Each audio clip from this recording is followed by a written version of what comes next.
Board स्पेशलच्या विद्यार्थ्यांसाठी तुम्ही पहा, तुम्ही सुद्धा ही चूक करता का? बघा, प्रत्येक पेपरला तुम्हाला सप्लिमेंट लागतात, पुरवण्या लागतात.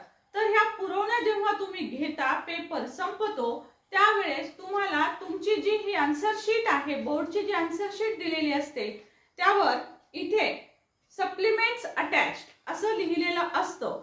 सो यामध्ये तुम्हाला सप्लिमेंट्सची संख्या लिहायची असते. सो इथे सप्लिमेंट्सची संख्या जरूर लिहा.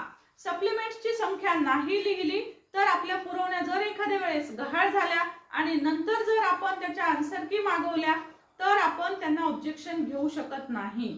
तेव्हा नक्की पुरवण्यांची संख्या जरूर लिहा. अशाच महत्त्वपूर्ण सूचनांसाठी चॅनलला जरूर भेट द्या, सबस्क्राइब करा, लाईव्ह क्लास जरूर पहा. Thank you so much for watching. Thank you.